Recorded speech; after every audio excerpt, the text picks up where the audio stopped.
Assalamualaikum warahmatullahi wabarakatuh. Para pendengar Trijaya FM yang dirahmati oleh Allah Subhanahu wa taala. Di hari yang ketiga ini kita akan mengulas satu nama Allah Subhanahu wa taala, yaitu Rabb. Apa arti Rabb? Rabb itu artinya adalah pemilik, artinya adalah pencipta, artinya adalah pengelola, artinya adalah pemberi rizki, artinya dia adalah satu-satunya Tuhan yang menguasai dan memiliki seluruh alam semesta. Dalam bahasa Arab, kata Rabb itu bagi Allah mengacu untuk makna bahwa Allah adalah pemilik segala sesuatu yang mempunyai hak rububiyah atau kepemilikan atas semua makhluk. Kepemilikan Allah ini adalah kepemilikan yang sejati atas semua makhluk, dan semua yang ada pada diri makhluk itu pada hakikatnya semua adalah milik Allah Subhanahu wa taala. Kalau kita manusia memiliki harta, maka harta kita itu sesungguhnya semuanya adalah milik Allah taala. Ya, harta yang ada pada diri kita sesungguhnya adalah dititipkan oleh Tuhan yang Maha Esa pada kita untuk digunakan secara semestinya dan sewajarnya. Anak-anak yang kita lahirkan dari hasil perkawinan ibu dan bapak sejatinya adalah milik yang Maha Pencipta, yaitu Allah Subhanahu wa taala. Dia titipkan kepada kita anak-anak itu untuk kita didik, untuk kita besarkan dengan nilai-nilai tauhid kepada Allah Subhanahu wa taala. Ketika semua apa yang kita miliki dicabut atau ditarik oleh Allah, maka kita tidak bisa menolaknya. Kita tidak bisa berdaya apapun. Maka di dalam Al-Quran dikatakan, kalau kita mendapatkan musibah, ujian dan cobaan, maka kita mengatakan inna lillahi wa inna ilaihi raji'un. Alladzina idza asabathum musibatun qalu inna lillahi wa inna ilaihi raji'un, dalam surah Ali Imran. Apabila orang-orang yang bersabar itu tertimpa ujian atau musibah, maka mereka akan mengatakan, sesungguhnya kami ini semua adalah miliknya Allah. Kita semua adalah milik Allah. Wa inna ilaihi raji'un.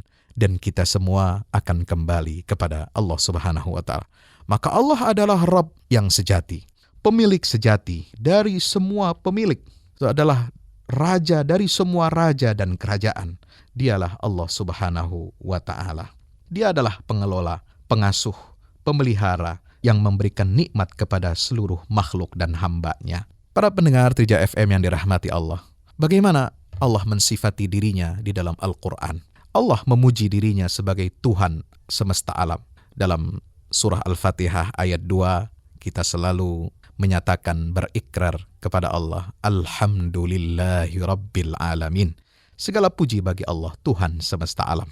Maka Nabi Ibrahim alaihi salam ketika diminta oleh Allah untuk tunduk dan patuh kepadanya, maka Ibrahim menjawab bagaimana? Idz qala lahu rabbuhu aslim, qala aslamtu li Rabbil Alamin.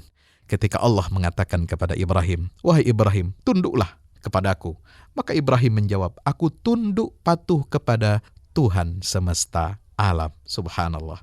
Inna salati wa nusuki wa mahyaya wa mamati lillahi rabbil alamin. Katakanlah, sesungguhnya solatku, ibadahku, hidup dan matiku hanyalah untuk Allah, Tuhan semesta alam, yang memiliki seluruh alam semesta ini. Maka ibadah kita, seluruh kehidupan kita, sejatinya kita persembahkan untuk Allah yang mengelola, yang memiliki, yang memberdayakan, yang memelihara, yang merawat, dan yang memberi nikmat atau rizki kepada seluruh makhluknya yang ada di seluruh alam semesta. Allah memuji dirinya sebagai Tuhan yang punya arsy, di mana Allah mengatakan, Qul hasbiyallahu la ilaha illahu alaihi tawakkaltu wa huwa rabbul arsyil azim. Dalam surah At-Taubah ayat 129. Dialah Tuhan yang memiliki arsy yang agung. Di dalam surah Al-Mu'minun ayat 110. Fata'alallahul malikul haqq. La ilaha illa huwa rabbul arsyil karim. Maha tinggi Allah, Raja yang sebenarnya. Tidak ada Tuhan yang berhak disembah selain Allah. Dialah Tuhan yang memiliki arsy yang mulia. Para pendengar Trijaya FM yang dirahmati Allah Subhanahu wa taala, maka itu di dalam kita berdoa memohon kepada Allah, kita selalu mengucapkan Rabbi atau Rabbuna. Semua nabi dan rasul mereka bermohon kepada Allah dengan menyebut nama Allah yang istimewa ini, yaitu Rabbi, Ya, Nabi Ibrahim misalnya berdoa kepada Allah untuk menjadikan negeri Makkah itu menjadi aman dan sentosa. Rabbij'al hadzal balada aminan. Wahai Tuhanku, wahai Rabbku, jadikan negeri ini negeri yang aman sentosa.